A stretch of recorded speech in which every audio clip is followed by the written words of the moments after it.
Hello everyone and welcome back to my channel, Conversations with Maya. And today we're gonna have conversations. And what are we talking about today? Today we're talking about self-sabotage. So yeah, let's get into it. So, what is self-sabotage? Self-sabotage is a pattern of destructive behaviors and destructive thoughts that hold us back from achieving our goals or the things that we want to achieve. So, self-sabotage can be then defined in two ways: self-destructive thoughts and self-destructive behaviors. So now we're going to talk about self-destructive behaviors. So what are the things that you're doing that is going to cause you to have or self-sabotage? Right? So the first one would be refusing help. People who self-sabotage or have destructive behaviors will not ask for help. They will push people away, and also they will withdraw, so like isolate themselves. Another thing that we do see with people who have self-destructive behaviors is that they have an unbalanced lifestyle. So what will happen is they either won't exercise, and exercise not necessarily meaning going to the gym 5 times a day, but just taking a walk. They'll not do that. They'll have a poor diet, high in fat, high in cholesterol diet, and also they'll struggle to sleep, and also they'll probably they'll look disheveled, so they won't bath, they won't brush their teeth, they'll struggle to sleep as well. Another one that we talked about is isolation, procrastination, and also not finishing things that you start or feeling like a failure.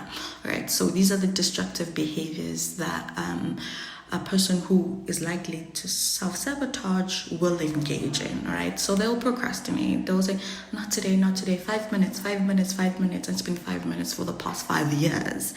All right, and also, like I said before, they will isolate, so they'll withdraw, they'll spend more time by themselves, and this will obviously foster feelings like feeling like a failure, and also not being able to complete your tasks.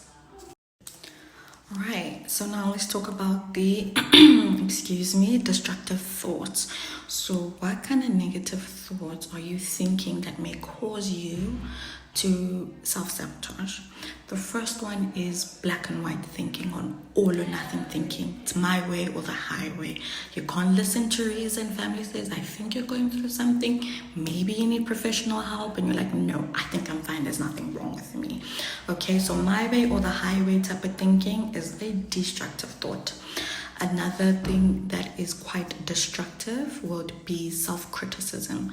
So if you are quite harsh on yourself, you do one tiny mistake, you ruminate or you think about it over and over again, and it makes you anxious.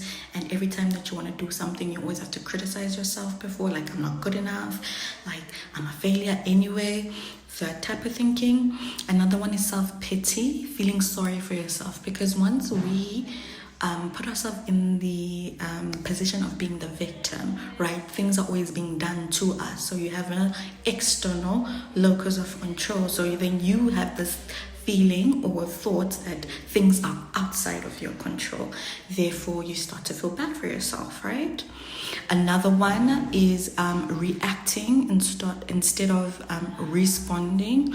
So somebody says something to you, you act through emotion and you just react, instead of kind of thinking, understanding, empathizing, trying to understand what the person was trying to say, and then making your response. And the last thing, and quite important about destructive thoughts, is that they magnify the problem. So they make the problem bigger, and then obviously that would lead to hopelessness, which also leads down to depression and feeling sad all the time. Alright, so where do we learn these self-destructive thoughts and behaviors? We learn them obviously through our past life experiences. So if you had a parent, guardian, caregiver, whoever, and they struggled with their own self-criticism, procrastination, you learn that.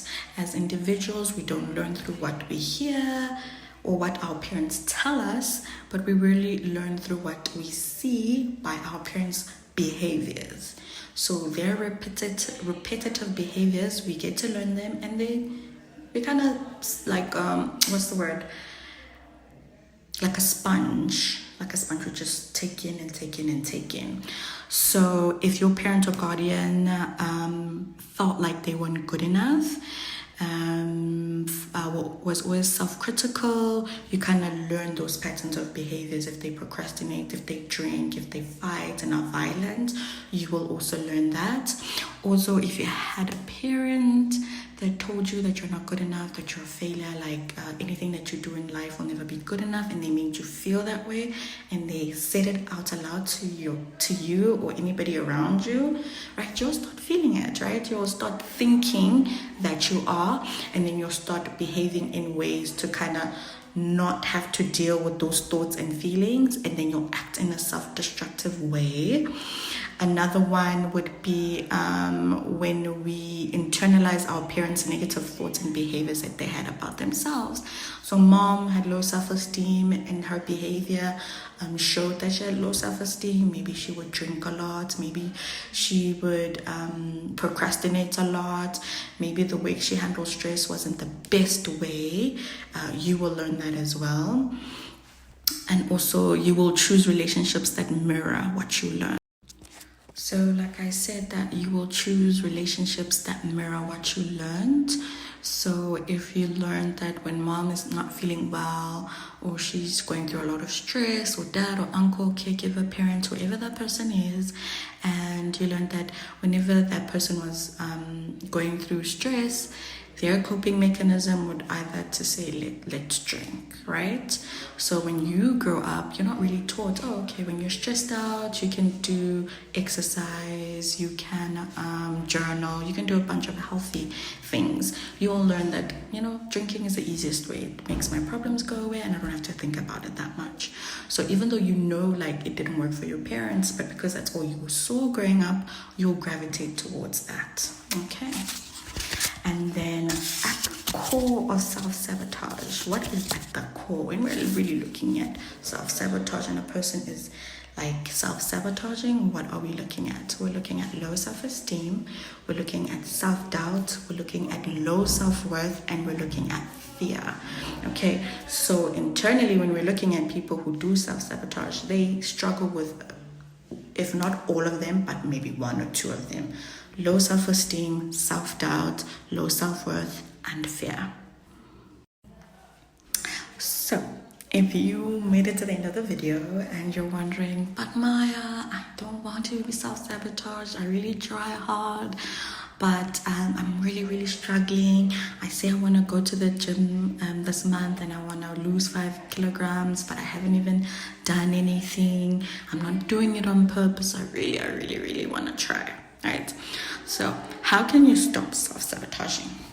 Number one, you gotta face yourself, right? And I say this to people all the time.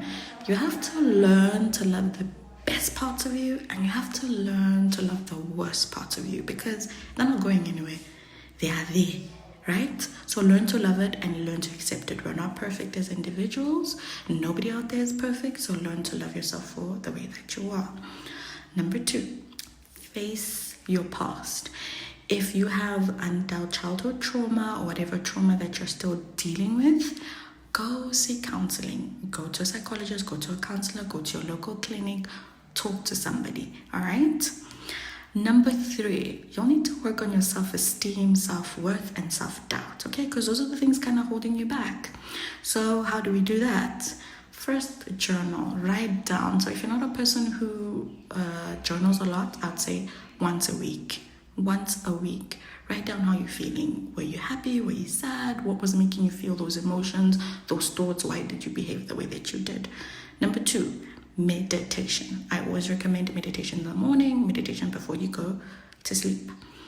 Number four, you'll need support from your families and friends. Okay, support is very important. We cannot do it alone. Okay, it takes a village.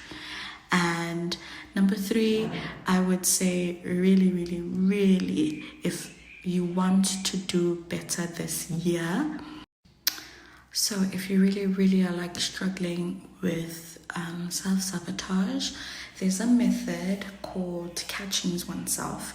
So basically it says you need to realize your thoughts, and once you are about to engage in a negative thought or behavior, you need to catch yourself before doing it to then redirect and do something more positive. So one of the best techniques that I would recommend would be having the rubber band method. So the rubber band method basically says you gotta snap out of your negative thoughts and negative behaviors.